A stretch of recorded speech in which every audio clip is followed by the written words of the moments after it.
자, 반갑습니다. 칠판에다 쓰고 보니까 하나, 둘, 셋, 넷. 오늘 5일째죠. 수행을 2번 했으니까 드디어 보살의 작업과 성도, 성불하는 장소까지 왔습니다. 단계까지. 자, 어제하고 그제하고 이틀 동안은 수행에 대한 이야기를 했었죠. 수행은 마음을 수행의 대상으로 삼고 마음의 대상을 수행으로 삼았을 때 마음이 진행되는 과정 중에서 첫 번째 단계인 수, 그 다음에 상행식으로 이어지는 마음의 진행 과정에서 첫 번째 단계인 수의 단계에서부터 그 뒤로 이어지면서 집착이 붙기 시작해서 사람들이 본내가 일으키는 행동들과 말을 하게 된다라는 것까지는 이해하셨죠?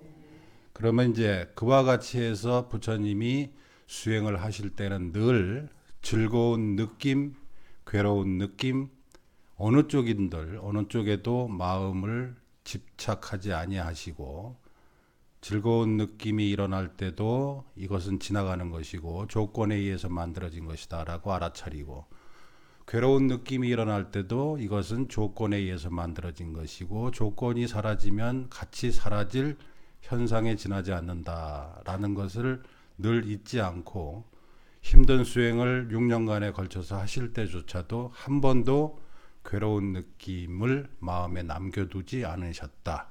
그와 같이 수행을 하셨어요. 그래서 6년간에 걸쳐서 그러한 수행을 하셨고 드디어 그 결과를 보게 될 때가 왔어요. 그게 바로 성도 제1, 성도한 날인데,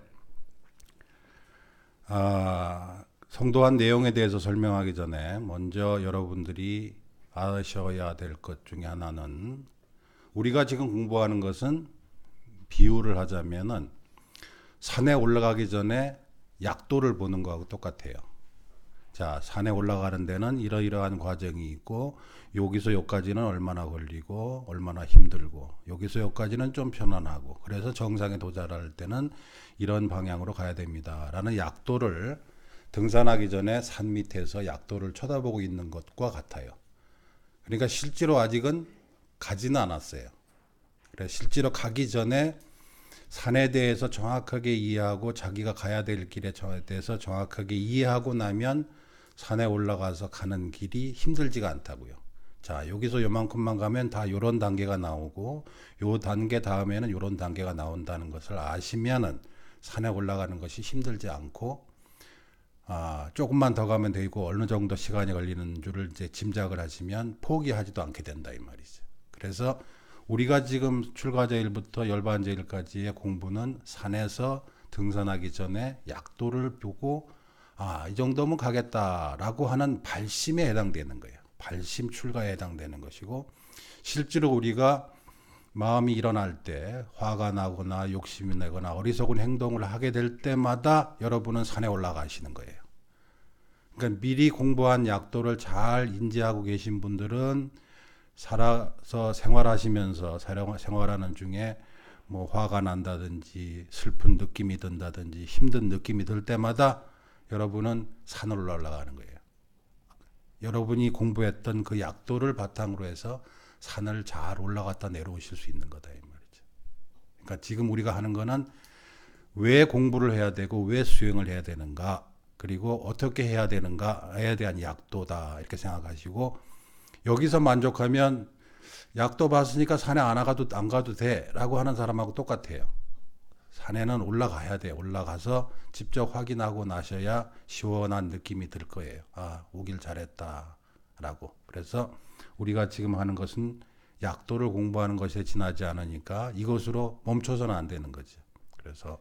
그래서 저희들이 준비한 것은, 미룡사에 준비한 것은 4월 달 되면 이제 다시 그 윗바사나 수행, 마음을 직접 정리하고 이게 컨트롤하는 연습을 4월 달에는 실제로 이제 해볼 거예요, 여러분들하고. 그래서 아마 대충 여기에 오늘 이번 법회에 참석하신 분들 중에 많은 분들이 참석하시겠지만 이구스님이 주도로 해가지고 집중 위파사나 수행.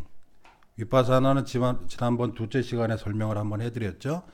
돌이켜서 살펴보는 것이다. 마음이 어떻게 일어나고 어떻게 소멸되는지를 내가 직접 경험하는 거예요. 경험하면 아 이렇게 하니까는 이게 사라지는 거구나 라는 것을 직접 경험을 하셔야 이것이 도움이 된다 그 말이에요. 아셨죠? 그래서 오늘은 부처님께서 그러한 6년간에 걸친 긴 수행 끝에 드디어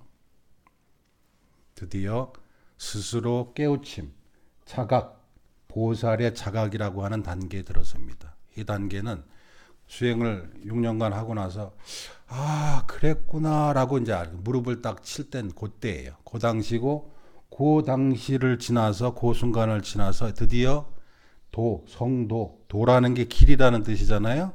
드디어 길을 찾았다. 아 이렇게 된 길이었구나라고 처음으로 길을 완성하시고 그 길을 찾아내신 그 순간이에요. 이게 이제 우리가 잘 아는 그 인도 보드가야에서 보리수 나무 아래에서 깨달음을 얻으신 그 순간에 해당되는 겁니다. 그리고 이렇게 깨달음을 얻으신 다음에 만약에 거기서 그 자리에서 부처님이 돌아가셨다든지 세상에 대해서 아무 간섭을 안 하고 그 자리에만 계셨더라면 불교가 전례가 되지 않았겠죠. 부처님이 그때 깨달았는지 혼자 계셨는데 누가 알겠어요. 그러나 부처님께서는 깨달으신 내용을 자기가 찾으신 길을 깨달음을 얻으신 다음에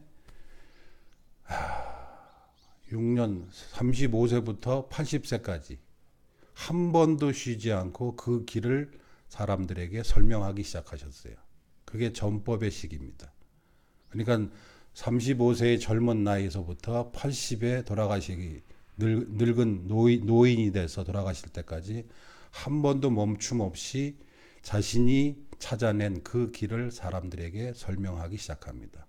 그 중에는 듣는 사람도 있고 안 듣는 사람도 있고 부처님 법을 듣는다고 와가지고 조는 사람도 있고 어떤 사람은 욕을 하는 사람도 있고 그렇지만 부처님은 단 한 번도 망설이지 않으셨다 그래요. 법을 설하실 때. 딱 한 번 처음에 깨달음을 얻은 직후에 곰곰이 생각해 보니까 세상 사람들이 내 말을 알아듣지 못할 것이다. 내 말에 귀 기울이지 않을 것이다 라는 생각이 잠시 일어났었다고 해요.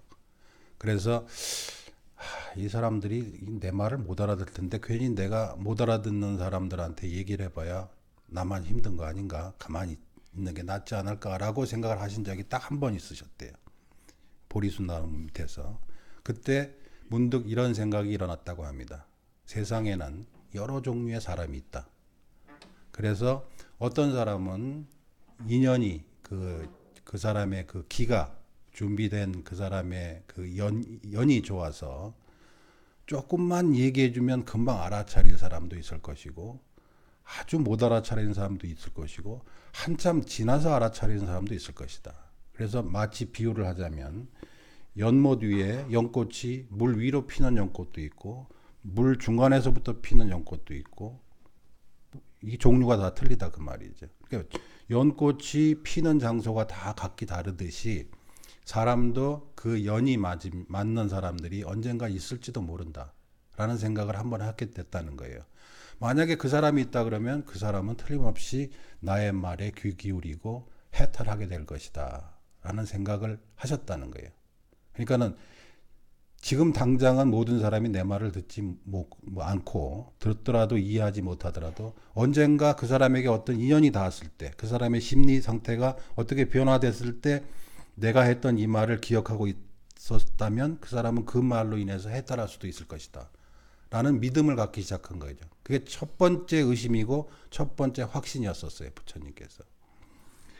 이거하고 관련되어 있는 그 유명한 그 TV 광고가 하나 있었어요. 옛날에 제가 94년도에 일본에 갔을 때 TV에서 그런 광고를 한 적이 있어요. 광고 내용이 뭐냐면 이렇게 바닷가에 이렇게 불가사리가 막 파도에 떠밀려가지고 바닷가에 뚝 떠밀려 와가지고 햇빛이 찌니까 이제 불가사들이 다 말라 죽는 거예요. 그러니까 어떤 할아버지가 이 해변을 걸으면서 불가사리를 이렇게 던져가지고 이렇게 바닷가에 다시 던져주는 그런 장면이 있어요. 그러니까 어떤 젊은 사람이 지나가다가 할아버지 그 할아버지가 혼자 그 다 그 불가사리를 살려줄 수 있는 것도 아닌데 그만하세요. 피곤한데.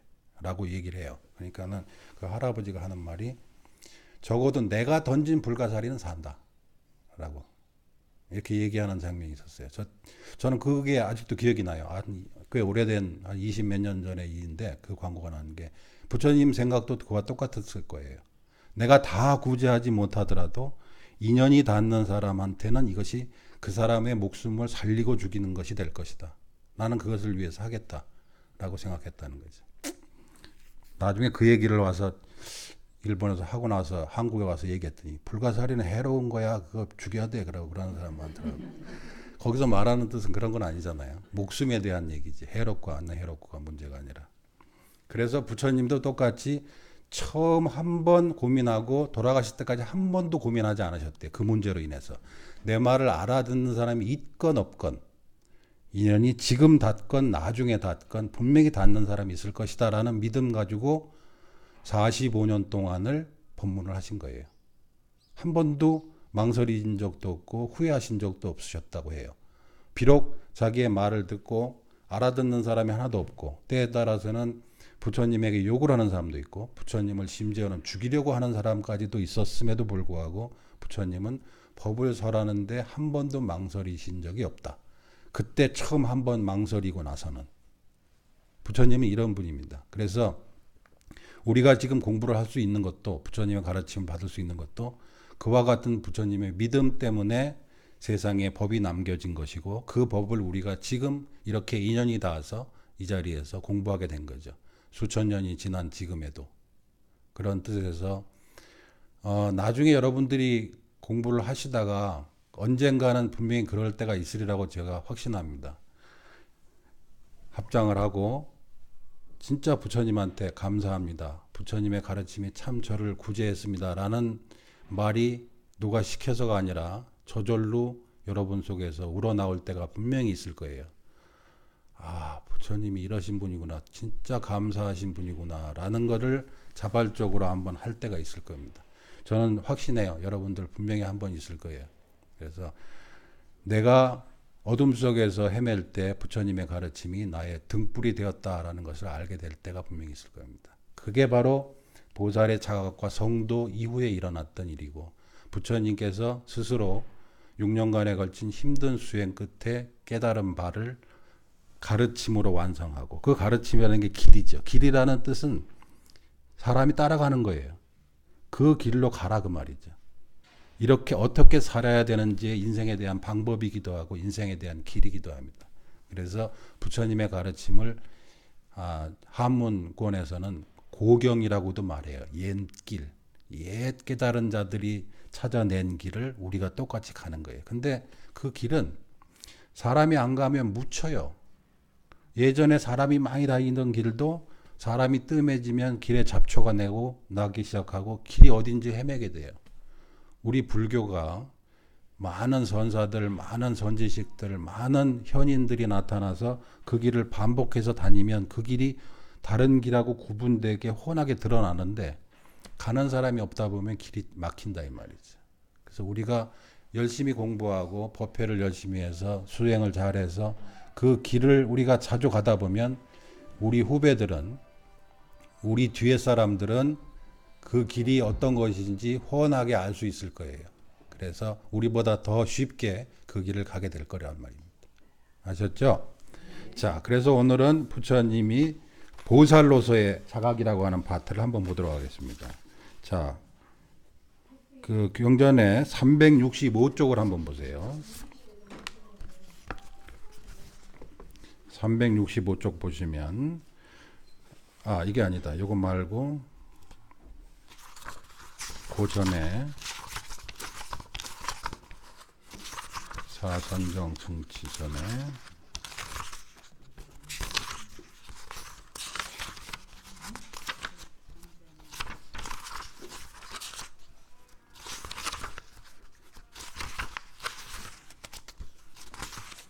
아, 321쪽 보세요.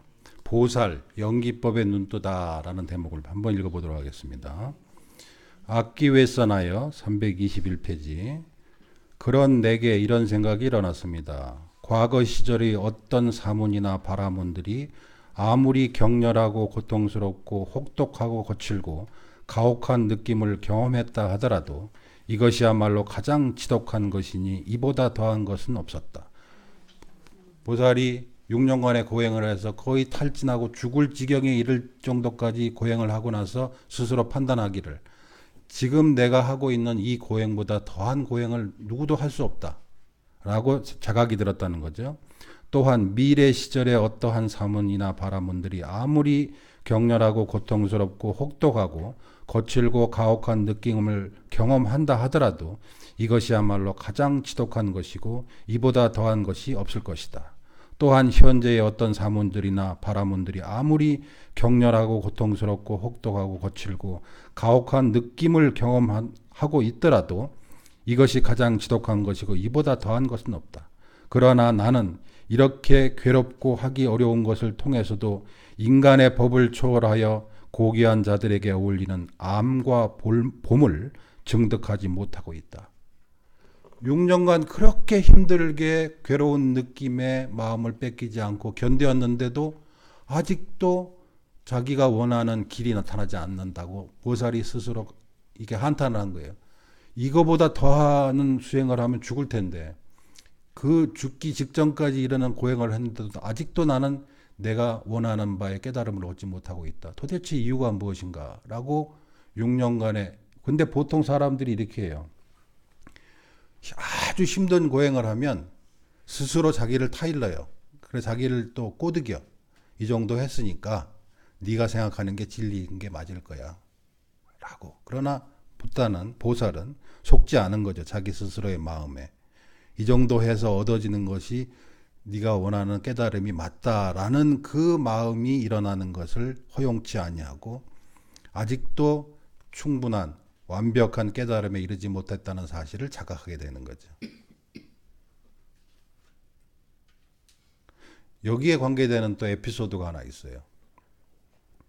일본의 유명한 그 선사 중에 연불을 이렇게 연불 신앙을 이렇게 정착시킨 사람 중에 누가 유명한 신난이라는 사람이 있어요. 신난. 그 사람이 죽기 직전에 제자들을 불러놓고 맞아, 그 사람이 한 얘기 중에 그런 얘기 있었구나. 신난이 하는 얘기 중에 자기가 어떤 스님을 봤는데 노 스님이 돌아가시기 전에 상자들을 많이 불러 모았더래요. 모아놓고 이제 임종을 하게 됐는데 이 노스님이 죽으면서 죽기 싫어 죽겠어 아이고 나는 안 죽을래 막 그러더래요. 그러니까 옆에 있었던 그때 임종을 지키러 왔던 상자들 중에 대부분은 평생 수행했던 사람이 졌다고로 하고 이거 안 되겠네 그러더니 공부를 헛했구만 그러면서 상자들이 다 나가버리더래요. 근데 그 중에 한 상자가 남아있다가 요심하게 쳐다보더래요. 노스님을 그렇게 막 죽기 싫다고 막 아우성치는. 그러더니 노스님이 돌아가시고 나니까 그 마지막 남아있던 그 스님이 그러더래요. 스님은 왜, 다른 스님은 왜 끝까지 안 남아있고 나가지 않고 저렇게 엉터리 선사 노릇을 한 은사 곁을 지켰습니까? 라고 했더니 그 마지막 남아있던 그 상자가 그렇게 얘기하더래요. 큰 스님이야. 그러더래요. 그래서 왜 그렇습니까? 했더니 끝까지 살고 싶어 하는 자기 자신의 모습을 놓치지 않고 보고 있잖아. 죽고 싶지 않아 라는 것을 그대로 보고 있다는 거죠. 그 정도 나이 되면 모든 걸 해탈했다. 더 이상 나는 욕심이 없다. 라는 말을 하고 싶을 텐데 그 말을 하지 않고 살고 싶어 하는 그 욕망을 그대로 보고 그대로 말하고 있지 않은가 라고 얘기했대요. 마찬가지로 6년간 힘들게 했으면 이 정도면 됐어. 내가 알고 있는 게 진리가 맞을 거야. 라는 생각이 일어날 법도 한데 놓치지 않았다는 거죠. 똑같아요.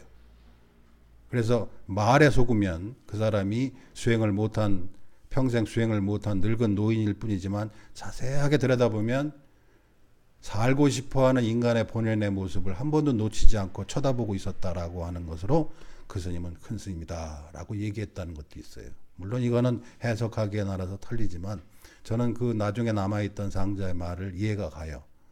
자기 마음속에서 일어나는 욕망을 있는 그대로 숨기려고 하고 거짓된 정보를 자기한테 주기는 사람은 많아도 있는 그대로 보기는 힘들거든요.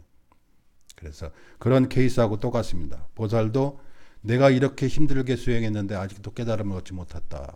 도대체 왜 원인이 뭘까? 자, 중요한 것은 여기서 또 하나 중요한 것은 그거예요.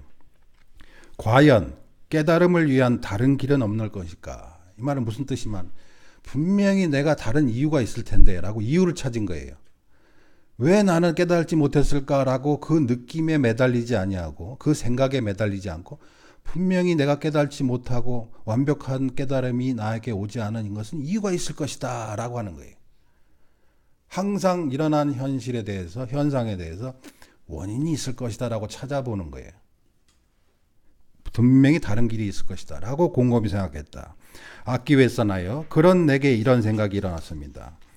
아버지의 석가적 농경제 때 잠부나무 그늘에 앉아있던 나는 완전히 감각적 쾌락들로부터 벗어나고 유익하지 않은 법들로부터 벗어나 사유와 숙고가 함께하고 멀리 벗어나면서 생긴 희열과 행복이 있는 선정을 구족했던 적이 있다.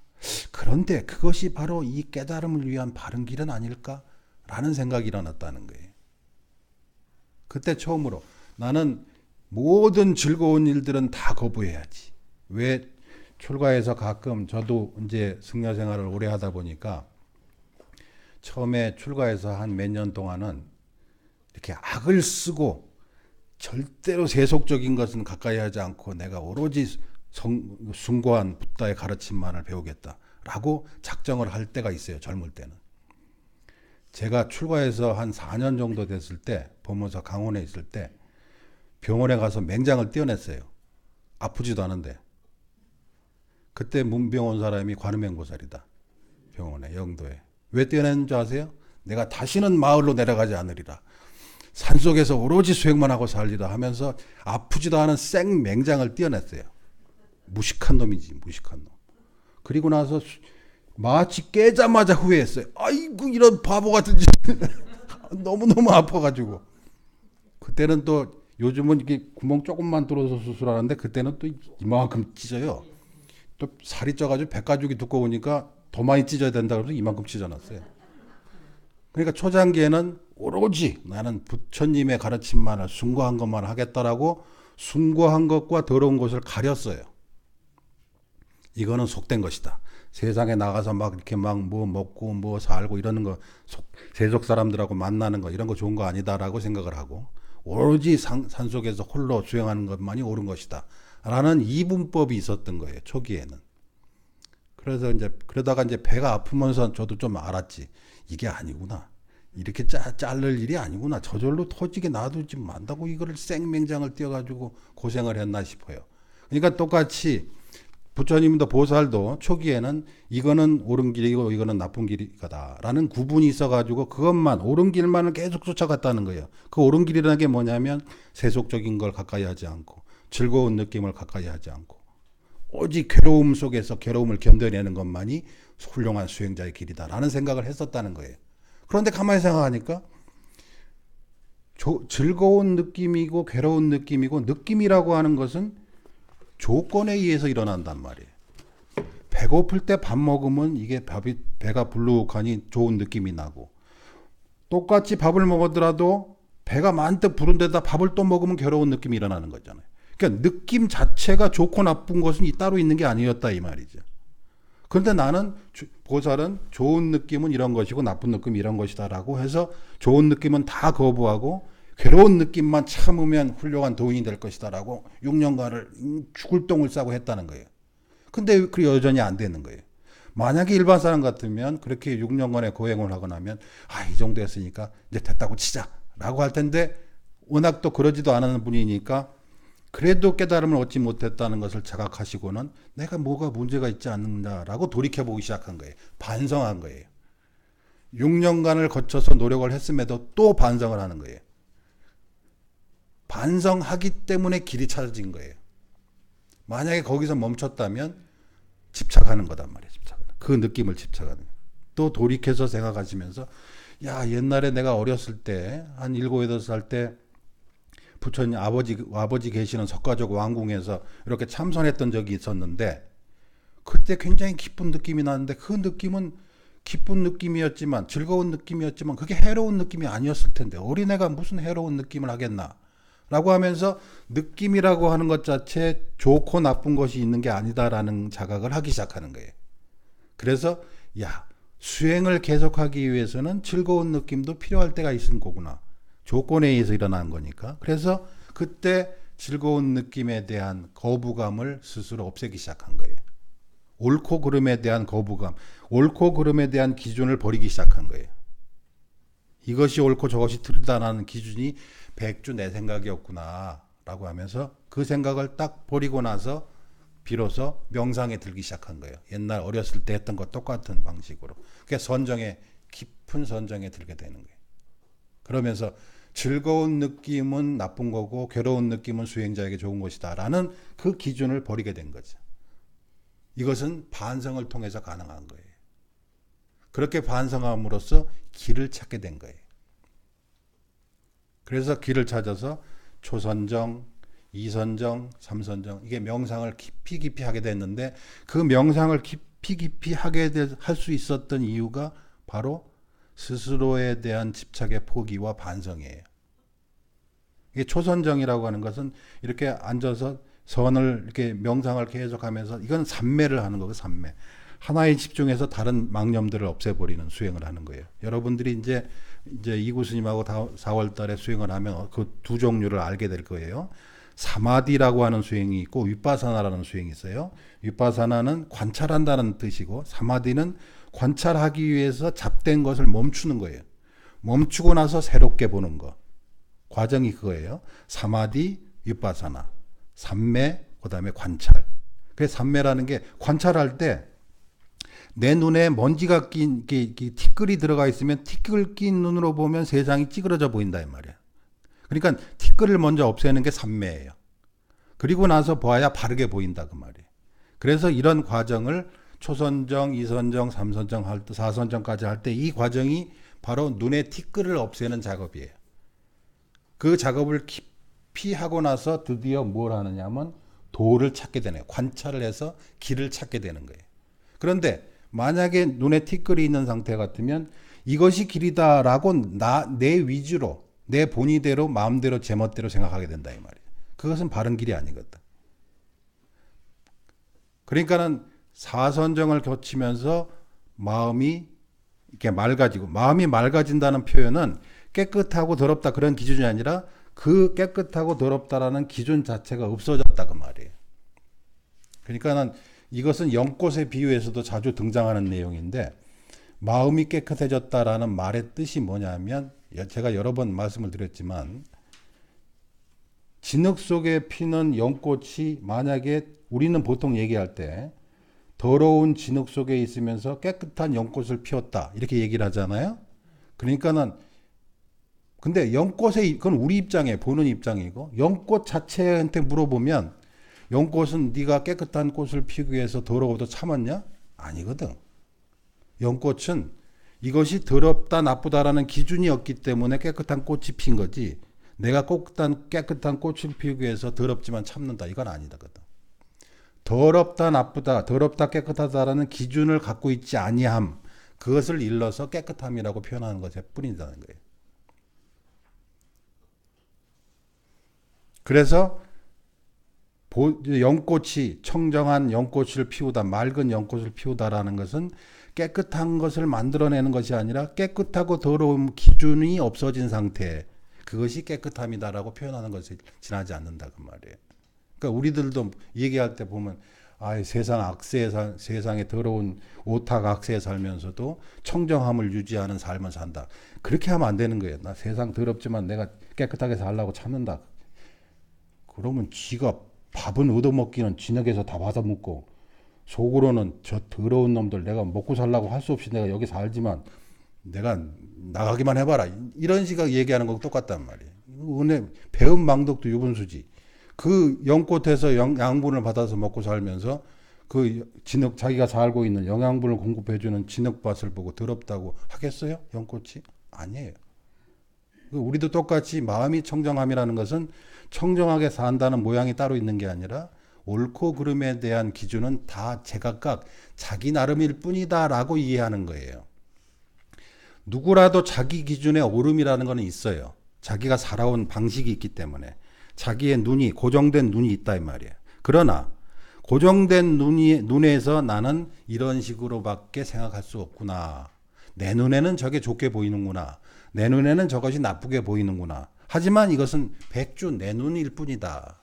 다른 사람에게 강요하거나 주장하거나 설득할 내용이 아니구나라고 아는 거예요. 이게 바로 청정함이에요. 더러운 거를 다 버리고 깨끗한 쪽으로 줄 선다라는 뜻이 아니라 나는 천성이 태어나기를 이렇게 자라왔기 때문에 이런 것을 좋게 보는 눈을 가지고 있다. 이것은 나의 한계다.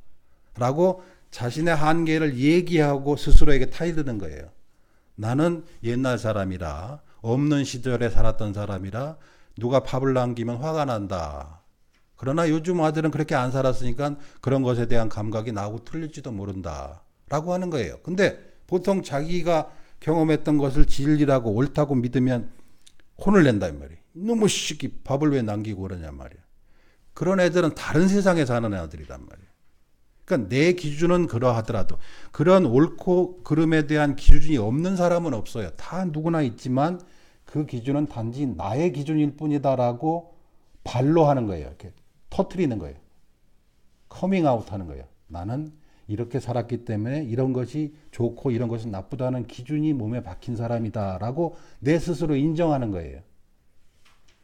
인정하면 소통이 되는 거예요. 그래, 나한테는 그렇지만 내가 얼핏 그렇게 납득은 안 가지만 그럴 수도 있겠구나라고 비로소 서로 간의 소통이 가능해지게 되는 거란 말이죠. 그래서 보살도 처음에 깊은 깨달음의 수행을 쭉 할 때도 마음속에서 초선정, 이선정, 삼선정, 사선정으로 이렇게 삼매가 깊어질 수 있었던 키워드가 뭐냐면 포기예요. 포기. 이것은 내가 이렇게 한 것이니까 나한테 이런 것일 뿐이구나 라고 집착하지 않으면 2단계 올라가고 3단계 올라가고 4단계 올라가요. 왜냐하면 첫 번째 단계 선정에 가면 굉장히 기분이 좋은 기분이 느껴진단 말이에요. 근데 그 좋은 기분을 기분이 좋다 이걸 또 우리 수에서 단계에서 얘기한 것처럼 또 집착하게 되면 2단계 못 가요.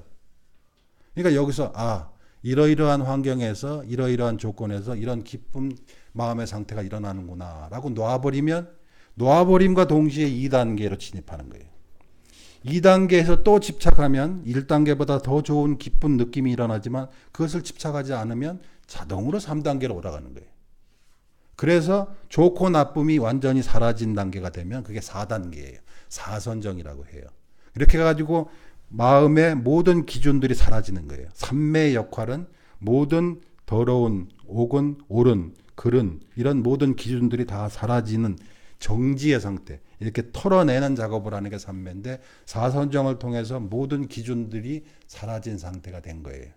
이게 부탁께서 초선정, 이선정 이렇게 자각하고 나서 어렸을 때는 이렇게 했던 게 그게 참 이게 맞을 거다 하면서 그 길로 선정에 들어서 사선정까지 올라가셨을 때 비로소 모든 기준들이 사라진 거예요. 옳고 그름에 대한 기준, 깨끗하고 더러움에 대한 기준이 사라지면서 그 다음에 남은 게 뭐예요? 길이 보이기 시작하는 거예요. 그때 이렇게 하는 것이 맞구나라고 길이. 이게 바로 마지막 성도라고 하는 분이에요. 이게 부처님께서 6년 만에 얻으신 그 내용이고 그 내용을 내일 설명할 거예요. 부처님이 무슨 길을 찾으셨나, 어떤 길을 찾으셨나, 그래서 어떤 길을 완성하셨나라는 게 성도 부처님이 도를 이루신 날 이렇게 하는 거예요. 그 이전까지의 과정이 이와 같은 과정을 통해서 이루어진 거예요. 이 세상에 원인 없이 일어나는 일이 없고 다 조건에 의해서 뭔가를 해서 원인에 의해서 일어나는 것이다. 부처님의 6년간의 발심, 출가, 수행, 자각을 통해서 성도라는 결과를 얻게 되신 거예요. 그러니까 여러분은 아까 말씀드린 것 같이 약도를 지금 보고 산 밑에 가면은 항상 전부 다 스틱 들고 전부 다 약도 앞에 서 있잖아요. 자, 여기 모이세요. 이렇게 가면 몇 미터 가면 어디 있고 제일 코스가 있고 피난처는 어디 있고 정상은 어디 있고 내려올 때는 이렇게 내려와야 됩니다. 아셨죠? 예. 그러면서 올라간다 이 말이에요. 우리가 지금 하는 것도 이와 똑같은 과정으로 이렇게 하는 겁니다. 그런데 이 얘기 듣고 난 바빠서 이만 가봐겠습니다. 그러면 안 되지. 산에 오른다고 해놓고서 바빠서 이만 하면서 가면 안 된다 이 말이에요. 아셨죠? 그래서 이 기억을 약도를 잘 기억하고 있다가 여러분 현실 속에서 일어나는 사건이 일어날 때마다 그 약도의 내용을 통해서 하나하나 정복하세요. 오늘은 이런 산을 정복하고 내일은 이런 산을 정복하고 오늘은 화난 산을 정복하고 어저께는 뭐 탐욕의 산을 정복하고 이렇게 정복하는 거예요. 아셨죠? 자, 오늘은 여기까지 하고 내일은 드디어 성도에 대한 이야기를 하도록 하겠습니다.